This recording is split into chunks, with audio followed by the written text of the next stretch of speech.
What's up, guys? This is Showtime with Showtime Shredded Fitness over here. Size, growth, get big. Alright. So today, I'm going to talk about life. Like we always fucking do, right? Just different aspects of it. Mostly, we talk about sports, bodybuilding, family. Touch on business just a little bit. I'm not an expert in that, so I don't talk a lot about it, okay? I've got a lot of friends who are very successful in business. They're always trying to invite me into getting into business. And it's easier said than done, right? Especially no business experience, no capital, right? I got some good ideas, right? I got the right capital. I can put some shit together. And I've studied finances for a long time. Don't blow up on me, dog. For a long time. So I know how to manage finances once they're dialed in and there's enough coming. I know how to compound it, multiply it, and get money working for you rather than working for the money. But right now, I'm not even fucking close to that, right? I'm fucking thousands of miles away from that, right? But you speak it into existence. Tomorrow it's hundreds of miles, and the next day it's a few miles, and then it's right around the corner, right? Coming up, creeping on it. Financial freedom's right around the corner, right? If you think something enough, it'll happen. I get distracted, for me, most important is family and gym and helping other people get their physiques dialed in, right? So finance will take a back seat, and I gotta start to remember, if you sacrifice too much for your family, right? Work too much, and put too many things off that you try to find too much time to try to spend with family and gym and all that stuff. Sometimes then your family later on down the road becomes a sacrifice, right? So that's the and these dogs just, not both of them, one dog's just breathing really loud. Sorry about that. She's a little tired. And sounds like a bodybuilder that's had too many peptides and has to put down 10 to 20,000 calories a day just to grow, and walks up a flight of stairs, runs out of breath, right? That's my dog right there. She's getting a little bit older, so, and that's my other one, little Chihuahua. But anyways, today we're going to talk about, God dang. So now, today we're going to talk about lions, right? King of the jungle. Well, they're a lot like bodybuilders, right? Everybody wants to be king of the jungle. Everybody wants to be fucking, that one, was it Simba? Is that the one? It's Lion King? I can't remember. But everyone wants to be king of the jungle, right? I get it. As a bodybuilder, I always wanted that. It took me fucking years to do it, though, right? So the first 2 years of a lion's life, it's still a baby, right? It's a cub. Most of the fuckers die, so most of them don't even make it past 2 years. So if you take that, cross it over into the bodybuilding world, right? It's how many guys get all gung-ho and hit the gym real hard for a couple of months, year, 2 years, boom, gone. Couldn't hack it, right? They fucking died. Their passion died for the sport, I should say. They go on to do other things successfully and things like that, but just bodybuilder wannabes never made it. Or do a couple shows, and they did make it. They were, at a lower level. They were great, a couple little local shows, maybe not even NPC affiliated, definitely not national qualifiers.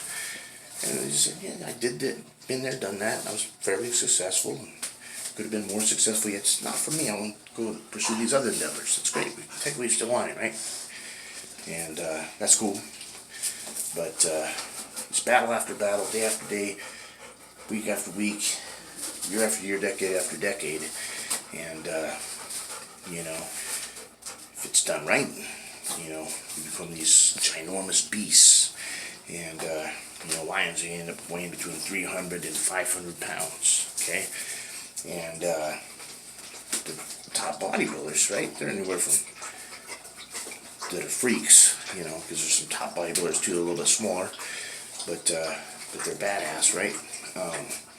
But you know, you get that freak level that dialed in, depending on off season or chiseled, anywhere from 200, 210, that's lower level weight wise, to all the way up to 300, 400 pounds sometimes, right? Fucking lions, okay? And some of them, they become champions, and they're fucking king of the jungle sometimes for year after year, show after show. And at that time, it's not an accident, it's an actual formulated habit.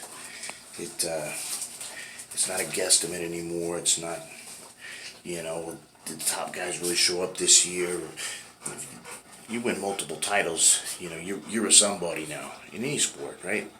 But especially in bodybuilding, because we look like a fucking beast. We look like a king of the jungle up there when we win these big shows. You know, I'm one of the smaller ones, right? But if you study the lions, weights fluctuates 350 to 500.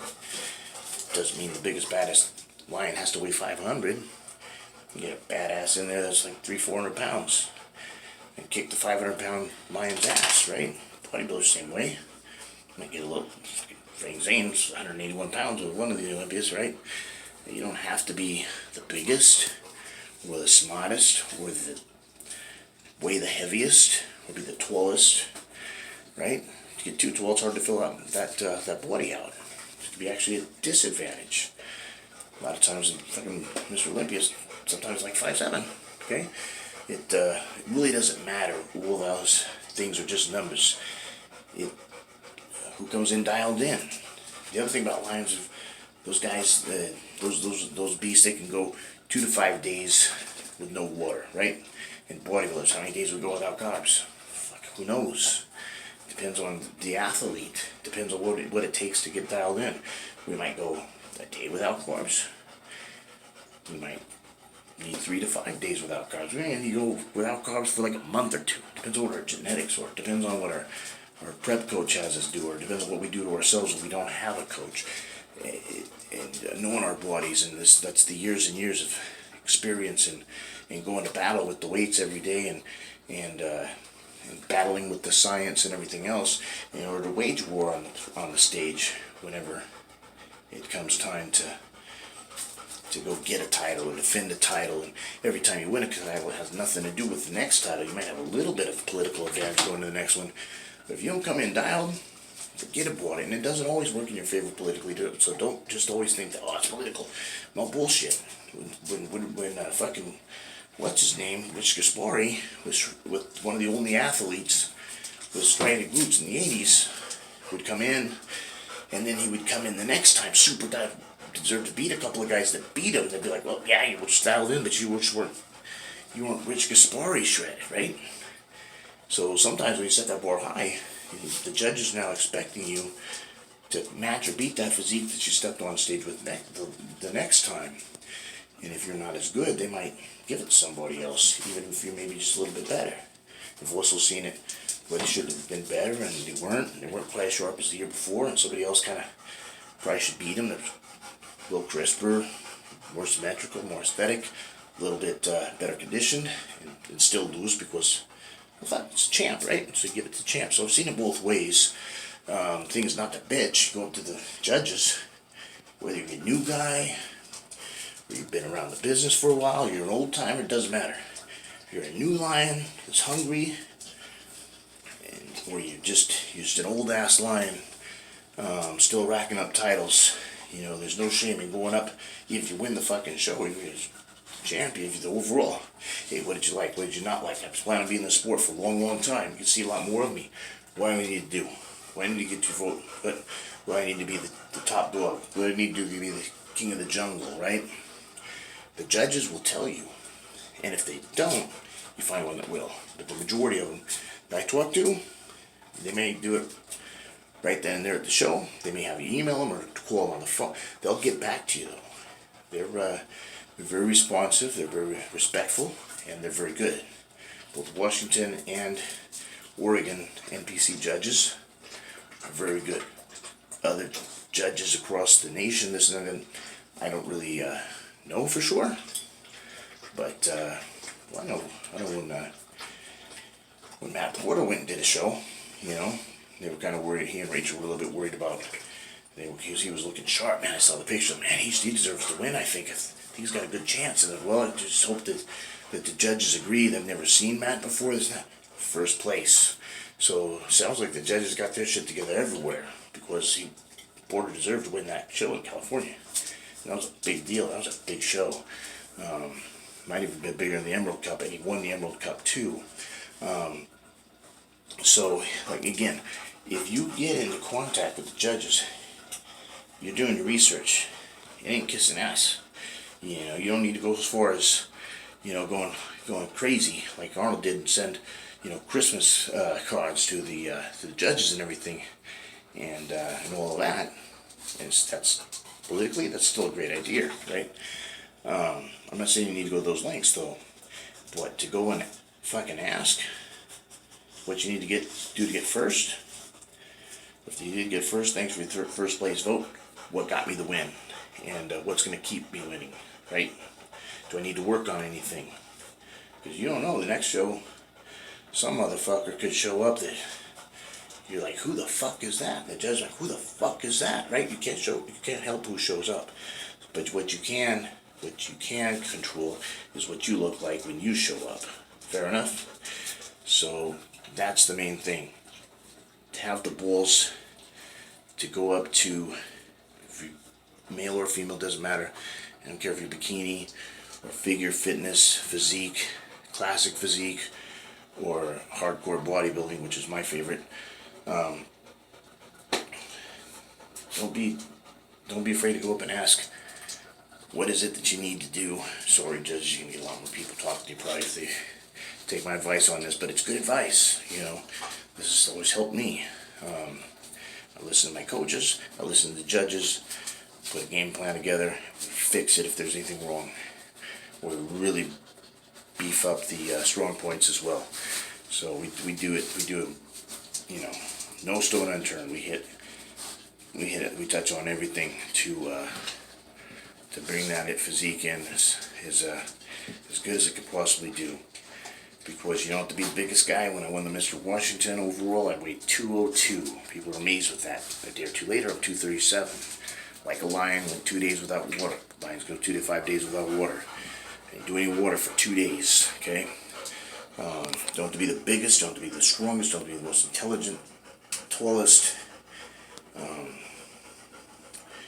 You just have to be the hardest working motherfucker in the room sometimes. And genetics help, right? Luck of the draw helps. Little lion cub gets eaten, he can't defend himself when he's a cub, right? Because a ginormous lion. It's bad luck, okay? So, you gotta have a little luck too. You know, a little bit of genetics. And if you don't have the genetics, maybe you gotta do like me, and it took me 20 years to win my first state title. I started my first bodybuilding competition in 1992, you know, as a teenager. In the Northwest Natural against T-Bone Tyler Merrill, and 6th out of 6, dead fucking last, right? And 5th and 6th place votes across the board, so I didn't get all last place votes. It was kind of a mixture, right? But the point is, it was close enough. Last 2 places across the board. That's a shitty placing, right? And instead of getting discouraged about it, I was excited. I had fun.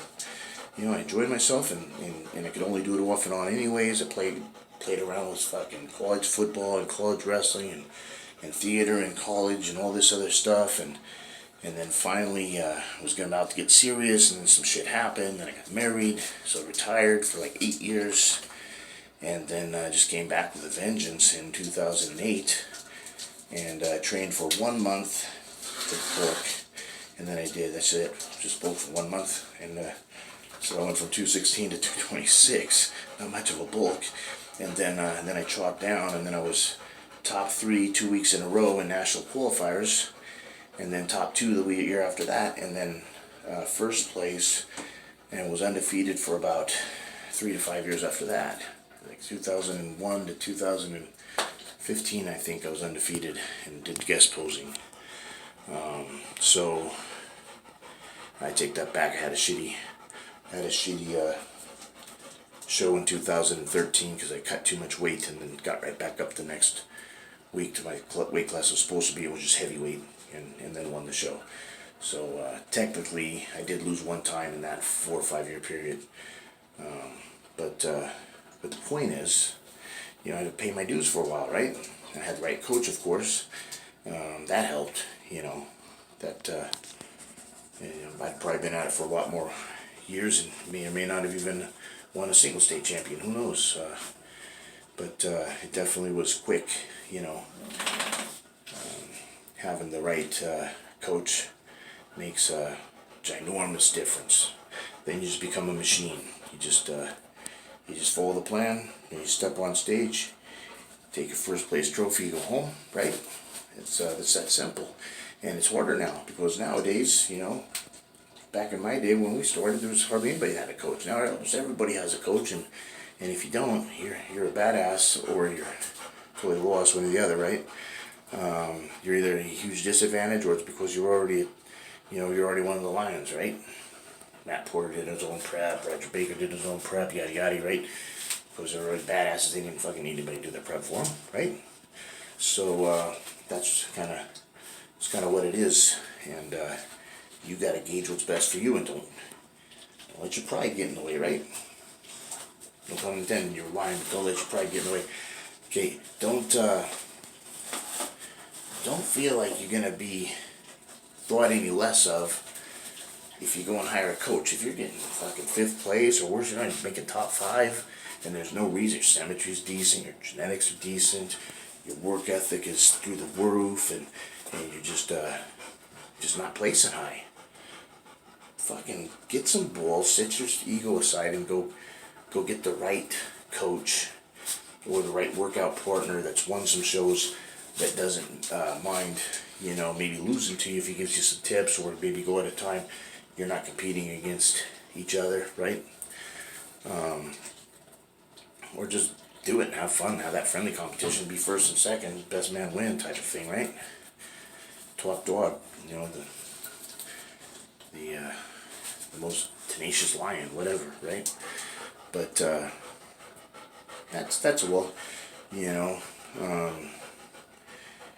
that's that's the type of thing that we do in the bodybuilding world.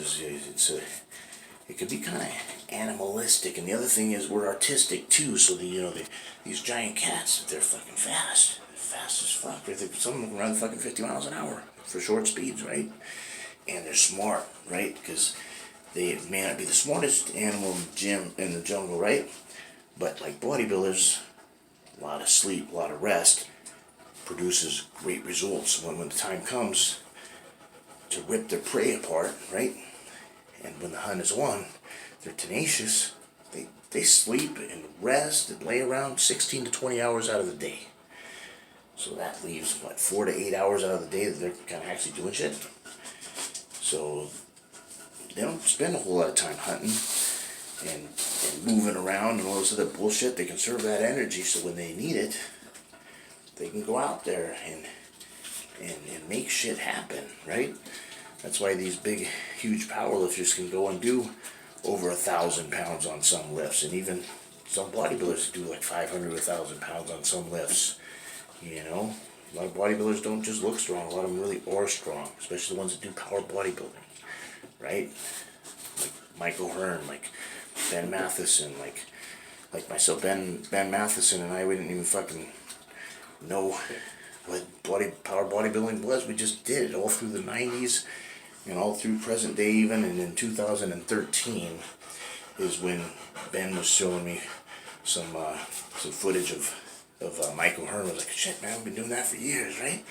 Very similar style, and it works. There is a time and a place, like Greg Plitt always talking about, don't talk in here, you're doing 2-3 minutes between sets, that's too long, that's not where the growth is. Well, that's his style. It's hypertrophy, it's supersets, trisets, giant sets. Well, I do that for prep, okay?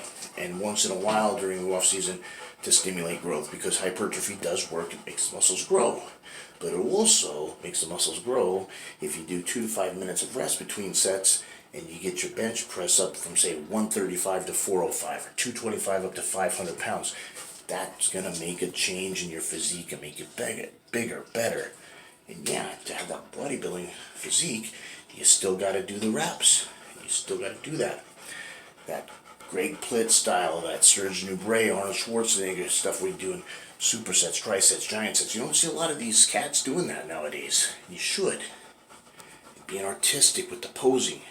You know, they're getting back to that. The small waist, the vacuum, the pretty posing where you come up cat-like, beautiful, and then with the open palm stuff and that bang, you know, you pounce or rip apart prey. Then, you know, that's kind of the simulation of when you do need to go full power and you go to attack mode. It's beautiful, right? And it's pretty and it's artistic and it's congruent and it flows and it's cat-like. And but these are no ordinary cats, right?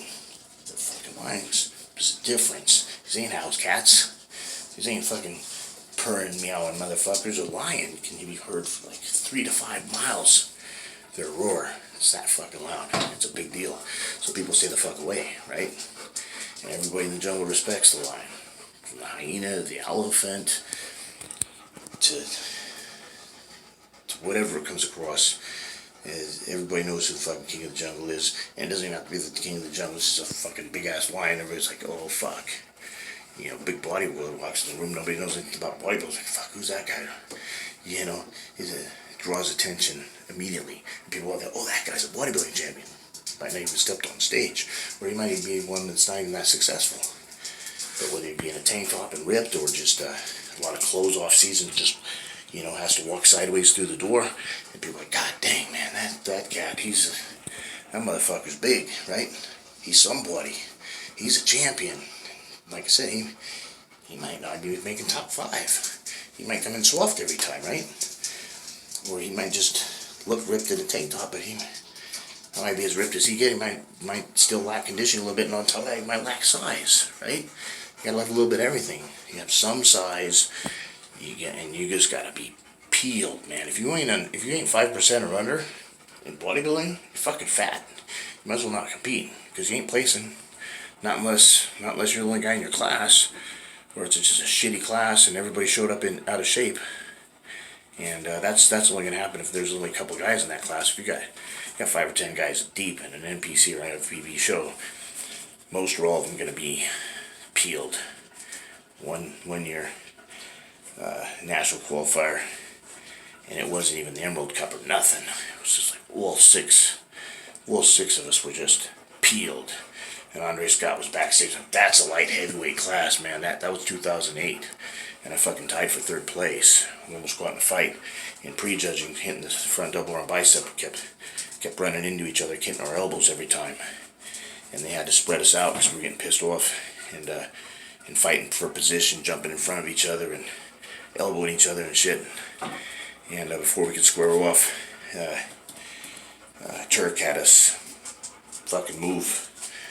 You know, he said there's too much beef on that stage. You guys have spread out a little bit.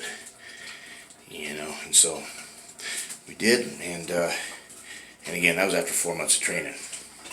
So I was excited after that. I was like, man, if Roger can do this in 4 months after fucking having an 8-year layoff, you know, imagine what happens next year, right? And then next year I'm runner-up in a show, and then the year after that, 1st place in national qualifiers, back to back.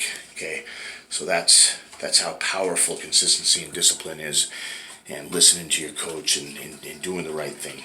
So, all right, I've rambled enough. This has been a marathon video once again, but this has been Showtime. Showtime Shred Fitness over here.